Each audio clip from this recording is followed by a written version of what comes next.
ఏది అయినా ట్రై చెయ్యి ఆచి చికెన్ మసాలా. ఆచి చికెన్ మసాలా. ఈ నెల 10న జరగబోయే ప్రధాని మోదీ సభకు భారీ ఏర్పాట్లు చేసినట్టు మల్కాజ్గిరి ఎంపీ ఈటెల రాజేందర్ తెలిపారు. 15 రోజులుగా కార్యకర్తలు తీరిక లేకుండా పనిచేస్తున్నారని అన్నారు. ఆదివారం రోజు దాదాపు 9,000 కోట్ల పైచిలుకు నిధులతో చేపట్టిన పనులను జాతికి అంకితం చేస్తారని తెలిపారు.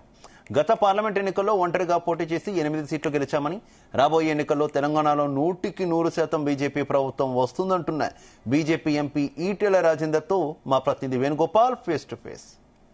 హైదరాబాద్ నగరానికి ప్రధానమంత్రి నరేంద్ర మోడీ మూడోసారి ఎన్నికయ్యాక మొదటిసారి రాబోతున్నారు. అయితే ప్రస్తుతం సికింద్రాబాద్ నియోజకవర్గానికి సంబంధించి ఏదైతే ఏర్పాట్లు కూడా ఇక్కడ వేగవంతంగా పూర్తి చేసినటువంటి పరిస్థితి. అయితే జింకానా గ్రౌండ్ లో జరుగుతున్నటువంటి ఏర్పాట్లను ప్రత్యేకంగా పరిశీలిస్తున్నారు మల్కాజ్గిరి ఎంపీ ఈటెల రాజేందర్ గారు. మనతో పాటు ఉన్నారు, వారితో అడిగి మరిన్ని విషయాలు తెలుసుకుందాం. సార్, మే 10వ తారీఖు కోసం ఎలా ప్రిపేర్ అవుతున్నారు, ఏంటి సార్?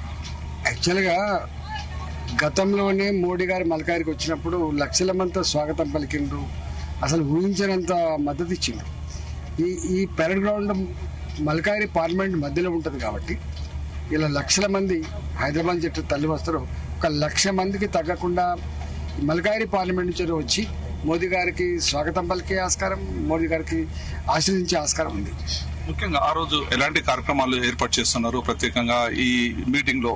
అసలు ఇప్పటికే అనేక రకాల గత 15 రోజులుగా ఎక్కడైతే కూడా తీరిక లేకుండా మా కార్యకర్తలు, మా నాయకులు మొత్తం కాలనీలు, బస్తీలు, గేటెడ్ కమ్యూనిటీలు, అపార్ట్మెంట్లు అందరినీ కలుస్తూ ఉన్నారు.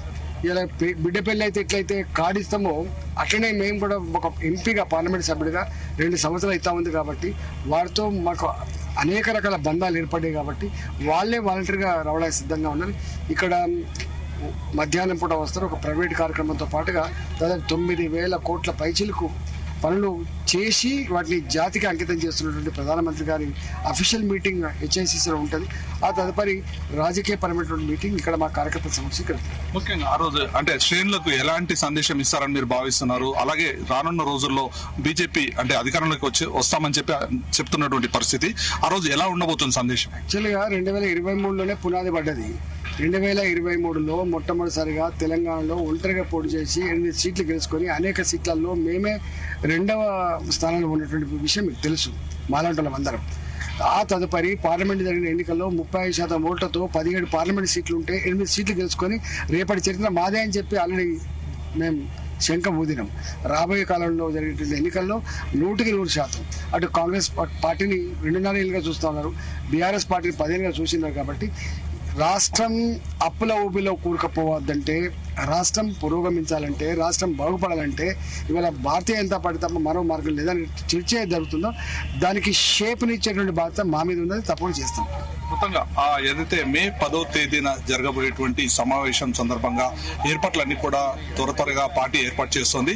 ఖచ్చితంగా ఆ మే 10వ తేదీన ప్రధానమంత్రి నరేంద్ర మోడీ రానున్న రోజుల్లో అధికారంలోకి రావడానికి ఖచ్చితంగా గొప్ప సందేశం ఇస్తారని చెప్పి ఎంపీ ఈటెల రాజేందర్ చెప్తున్నటువంటి పరిస్థితి ఉంది.